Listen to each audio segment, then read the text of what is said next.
Yo, what is up, everybody? It is DZ Sports Talk here, and I'm coming at you with another video. This one is going to be a little bit more depressing, just a trigger warning, as if you don't need any more depressing stuff about the Detroit Lions. But this one is talking about just the state of the rebuild and what players we could possibly trade just to tear this thing down even worse than it is so we can build back up even better. Okay, so right now on this team, this defense at least, there is absolutely no one. The only chances of people being on this team in the next 2 to 3 years are the rookies we just drafted. And so far, other than Sewell, especially on the defensive side, none of them have looked really good at all. And that's fine. Like, okay, I don't need rookies to be playing amazing already, but it's just not that exciting yet. Sewell's a good player. He's going to be our franchise left tackle, hopefully our left tackle. But we have Levi Wuzurike. He hasn't played much, hasn't looked great. McNeil, he's looked solid. He has like a 60 PFF grade. Derek Barnes, he's just not quite NFL ready yet, in my opinion. And Ifeatu Melifonwu is injured, and he did not look good against Aaron Rodgers, but that's fine. So I'm not going to be freaking out about those guys yet. But the only players from the 2020 draft class that are still playing are Swift, Jonah Jackson, and Julian Okwara, who can't see the field. So this defense is just so abysmal. I don't think Amani Oruwariye is going to be an NFL starter. He has 2 picks this year, but both of them were right to him. Like, it was unbelievable. But he's just not been playing well this year. Swift, or not Swift, I'm sorry. Okuda may be a lost cause at this point. I hope he can come back, maybe play safety. I just don't see corner working out for him, especially with a torn Achilles. It's just such a derailing thing to his career. I'm just not sure what they'll do with Okuda. And I hope AJ Parker, take this with a grain of salt. I hope he could develop into a quality slot corner. He showed really good signs in the preseason, and he's been playing a lot this year. He hasn't been doing great, but he looks like he might be a guy who could have potential. But that just shows you how bad this defense is when we're relying on an undrafted free agent from this year to be our savior on the secondary. But he has a 45 PFF grades right now, so that's just not something we want to worry about too much. Tracy Walker is our best player on defense. He's been solid with a 74.8 Pro Football Focus grade, but he's just not making like plays that you want your safety to make. He's got a sack, but he has no picks. He's not really around the ball. But he's solid. I'm not saying he's a bad player. And Will Harris, I am saying that about him. He's a garbage player, and he needs to get off this team. So on the defensive line, Eric Flowers is going to be gone. Romeo Okwara's career is in jeopardy after a torn Achilles. So we have 2 guys with torn Achilles. So it just really sucks. Charles Harris, he's gotten a few sacks this year, but he's just really inconsistent. Like, when you watch him, you just see him like, how are you not getting off that block? Like, he's just bull rushing and he can't do anything. He's gotten a sack. He has 3 sacks, but he's just not good against the run. And we have absolutely no linebackers. I like Barnes. I've been big on him since we drafted him, but he's just not ready yet to be a starter. And I'm hoping he develops towards the end of the year. And if not, it's going to be a little bit worrisome going into next year. But other than him, we have no one. Jalen Rees-Maven is not the guy. So basically, the only guys on defense that are going to be in 2 to 3 years are guys we just drafted, and even then, none of them have looked promising so far. So we're really going to have to see what happens.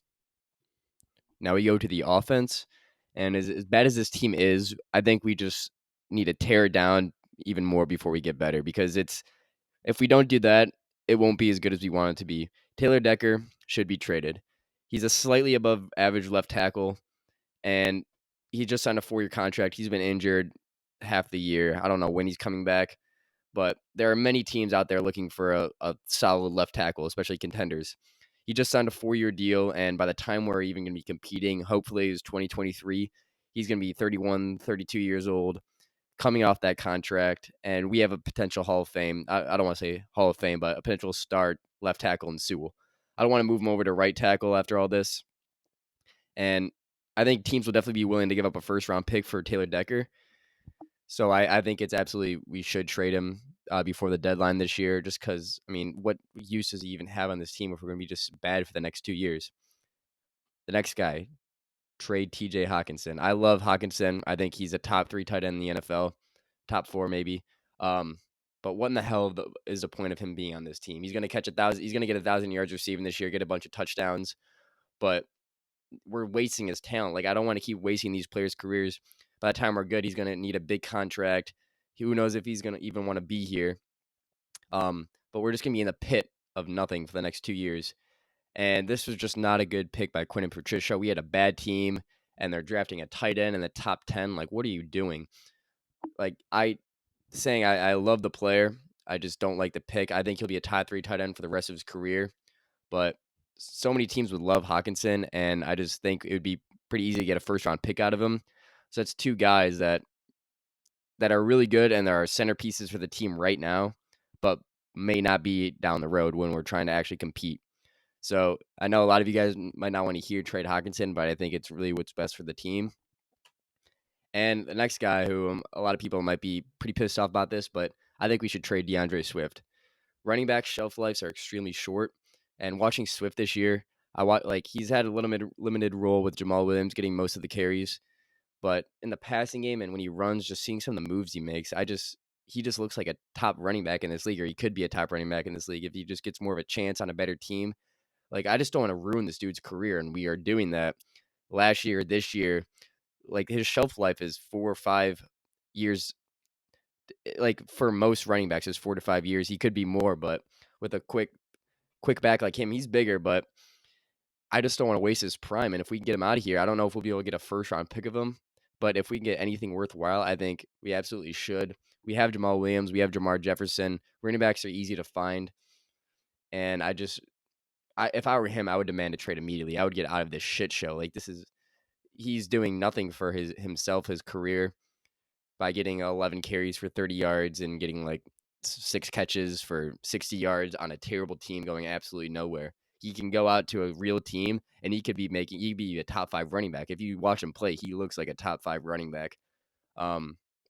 So those are the dudes that I think we could trade. I want to keep Frank Ragnow. I think if we got a young center like that, I think we got to keep him. We got Sewell, Jared Goff. I mean, he is what he is, and a lot of people don't like the QBs in this year's draft. But let me tell you, if we keep waiting on drafting a QB, like we passed up on Herbert, we passed up on all the Fields, Mac Jones, all the guys this year, we cannot keep doing that. There are people who say they're not QBs in this draft. There are. You just have to look. Sam Howell looks like the most NFL ready QB. He looks really solid. He's got a great deep ball, better than Goff's already. He looks comfortable in the pocket. He looks comfortable throwing the football, even with a bad team. He just looks like an NFL QB. Um, and Another guy is Malik Willis. He's a little bit more risky, but he has a lot of potential to be like a Lamar Jackson type player. He's really fast, got a good arm, good touch on the ball. So those are two guys. And with how bad this team is, there's so many holes we need. And the 2 first round picks we have this year and next year might not be enough. We need more for the timeline we're going to be when we're good. Those picks that we get this year and next year are more in line of what Taylor Decker and Tj Hawkinson and probably DeAndre Swift are going to be for us. By the time DeAndre Swift, when we're good, he's going to be looking for a big contract as a running back. And you really want to just be able to draft your running backs and hold them. You don't want to pay a guy when we have to pay the rest of the team. I mean, it's just, we need to be smart about this. I feel like as we lose more games, I think Brad Holmes and Dan Campbell will be more on board with maybe trading some of these guys. So I know a lot of you guys might not like this, but this is just my opinion. I would love to hear your thoughts below. So let me know. But I know this is a really depressing video. And it's a depressing video to make because I mean, I'm 18 years old and we're just wasting our lives watching this garbage ass team. And then we have to wait at least 2 more years because next year doesn't look any better unless the rookies from this year can develop a lot and be quality NFL starters. I mean, we got nothing else. I don't know what free agents are going to want to come to this hellhole. So it's really tough. But that's all I got for you today, guys. Hope you enjoyed. Let me know your thoughts below. This is DZ out of here. Peace.